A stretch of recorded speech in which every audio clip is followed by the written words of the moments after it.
Hey there, grade 5. I'm just going to do a quick little video here. This is not going to be very long. It's just going to be covering measurement, or review on measurement. Just to quickly go over some of the basics so that we are all on the same page. Today's little lesson made me feel like some of you don't get it. So if you do really get these concepts, then yeah, you don't need to watch this. But if you're struggling at all, if you don't know, oh, that jumped around. If you don't know how many millimeters 5 centimeters would make, then I really suggest that you stay around today and we will figure this out. Okay, so let's dive right on in. Okay, so again, we just start with 1 centimeter and we ask how many millimeters does that make? And the answer is 10, right? So if you have a ruler, and it's, we'll just say it's kind of like this, and you have, let's just say this is the first section here, and this is 1 centimeter down the ruler, you'll have 10 little ticks along the way, or yeah, some amount, right? So to every 10, so I didn't put enough there, but yeah, every 10 little ticks represent the millimeters as opposed to the centimeters. So you have 1, 2, 3, 4, 5, 6, 7, 8. Oh, it's getting tight. 9. Okay, anyways, so you get the idea. There's all these little ticks that make up the centimeter. And once you have 10, right, the 10th millimeter, then you normally have a bigger, longer one that represents the centimeter. And so, yeah, so 10 millimeters makes up 1 centimeter. If you need 2 centimeters, right, it's going to be made up of double the amount of millimeters, right, because that'll be over here. It will be the next centimeter. And so this one will also be filled with millimeters, and there'll be 10 of them. So there'll be 10 millimeters in between here, and these will be, so now this will be 2 centimeters, and so 10 and 10 equals 20, right? So you have 20 millimeters equal to 2 centimeters. So the way we can do this and figure this out, even if I give you one like 35 centimeters, is that we know that if one, for each one of these there's 10, we can multiply this number by 10 to find out the millimeters, right? So 35 times 10. Now that sounds like a big, hard multiplication question, but when you're dealing with either like numbers like 10, 100, 1 for that matter, 1,000, all you have to do is add the amount of zeros at the end. And with 1, you don't do anything. You don't change at all. So 1, it just stays the same. And that's because this 1 does exactly that. The main number doesn't change, but because it's by 10, you're adding a 0 at the end, right? So 35 times 10, you take this 1 0 and you add it at the end, and you'll get 350. And that'll be 350 millimeters, right? So that is really important to figure out. So when you get a question like 4,500, well, let's just say 450 for our sake, millimeters, or let's just say 52 centimeters, and you want to figure out which one is bigger, what you want to do is you want to look at these units first, right? So what you need to do, if you want this to be comparable, is you need to change this into millimeters, right? Or you could change this into centimeters. If you wanted to do that, you'd have to use division though, and that's possible, right? That there's no problem with that, but it's a little bit, it can be just slightly more complicated. With division, you tend to chop out a 0, which yeah, that works, but we'll do multiplication for now. So I suggest often it's easier to do multiplication. So if you're seeing centimeters, you want to convert them into millimeters, you multiply it by 10, right? And so this would be 520. And then you see, oh, well, then this one is in fact bigger, right? So I want to see this kind of thing on your pages. So yeah, that is a big part of your deal there. Next, it's important to know the conversion from 1 meter to centimeters, right? So how many centimeters does 1 meter make? Well, if you ever look at a ruler stick, you're going to see something like so. And there's going to be a whole bunch of ticks. And there's actually going to be 100 centimeters in a meter, right? So for every meter, there's 100 centimeters.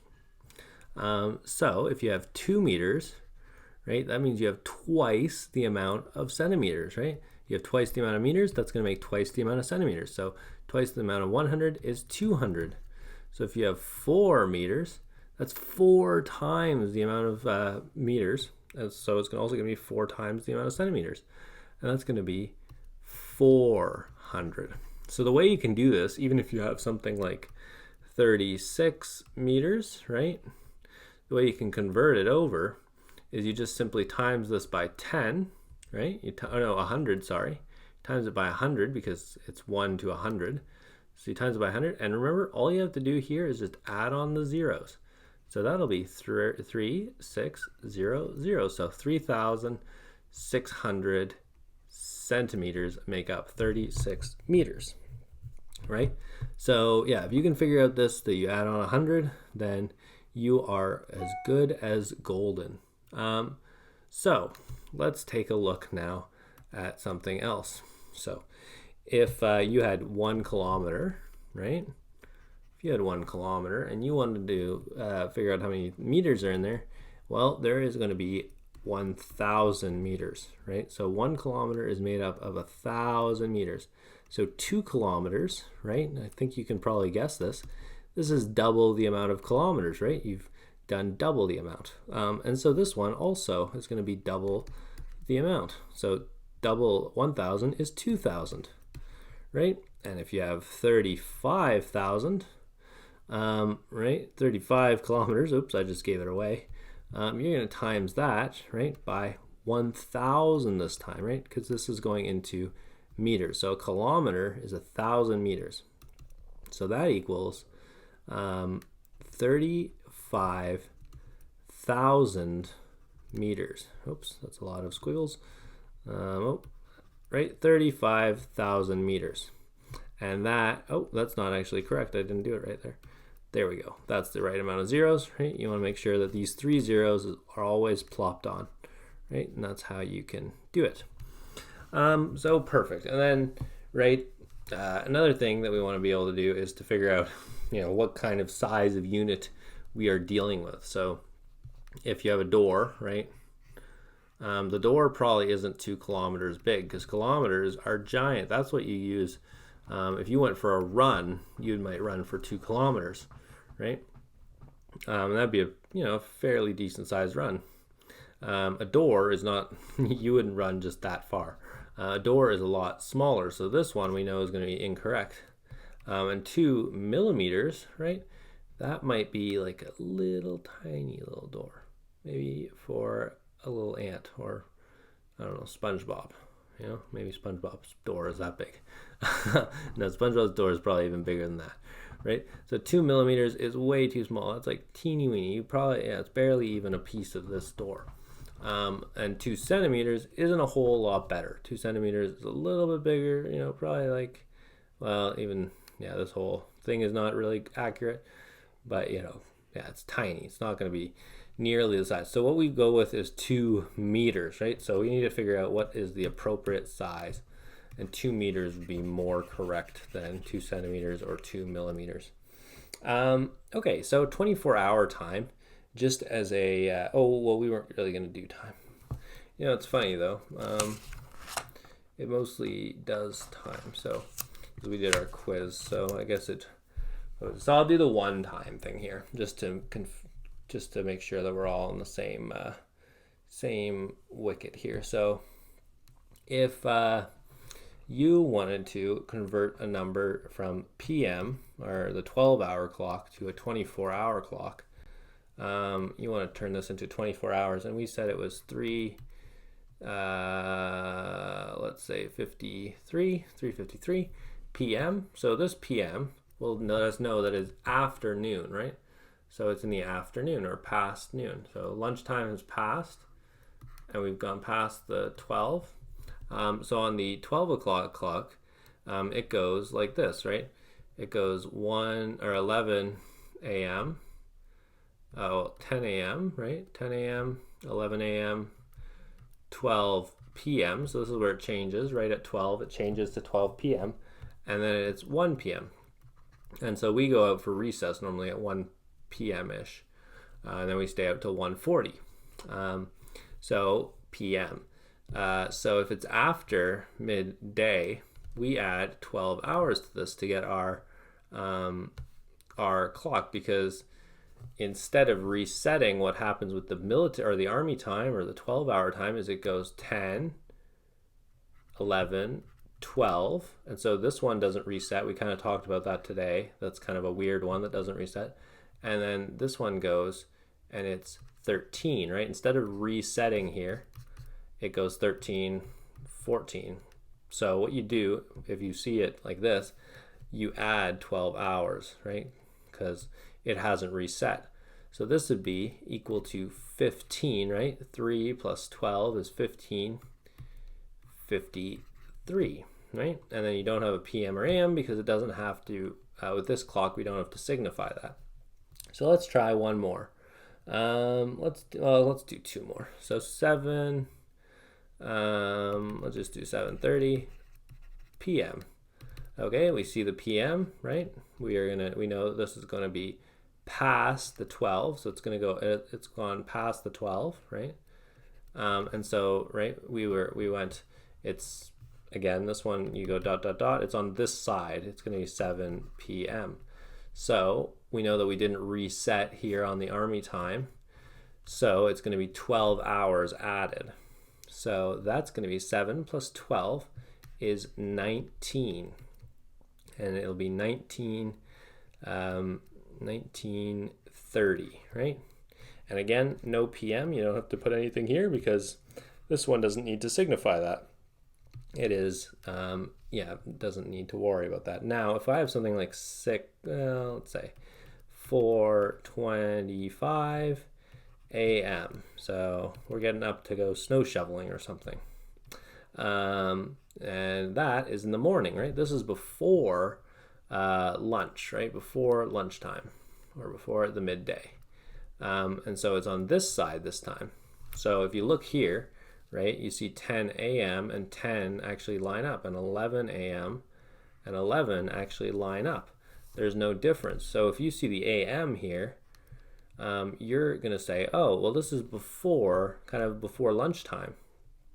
And so what I'm going to do is make it that it's 400, right? I don't need to add, and these ones, normally would have the zeros there. So yeah, so it's 400, right? And I don't need to change it, right? So if we do 11 o'clock a.m., that's going to equal just 11 o'clock, right? And then if you have 3 o'clock p.m., we already kind of did that one. Or how about we do 8 o'clock, right? 8 o'clock p.m., that's going to be 8 plus 12. It's because the p.m. it's past lunch. It starts as soon as you hit 12 o'clock, the p.m. gets thrown on there, and you get these ones. So it's going to be 20 o'clock, right? Plus 12 onto this. Yeah, and that's what you get.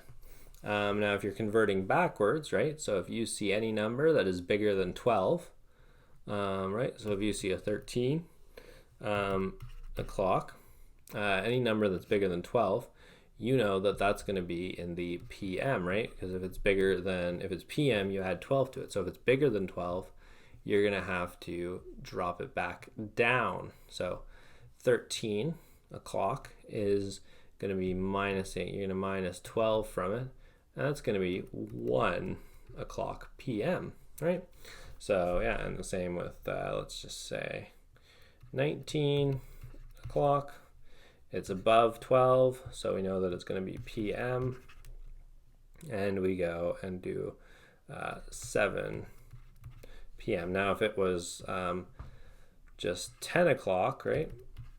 then we know that all that's going to be, it's before 12 because it's, yeah, lower than 12. So this is 10 a.m. And there you have it, guys. Right? So that is kind of how that works. I'll do another lesson or another review kind of lesson for you on Monday as well, where we'll go over everything. I just wanted to give you something to chew on a bit for today so that you guys could, any of you who are struggling a little bit would be able to, look at something. Okay, guys, this is a little face. Let's give him a smiley face. And 2 teeth. There we go. Need some blue eyes. He looks kind of creepy now. Okay. Yeah. Okay. Bye, kids. Bye. Ciao.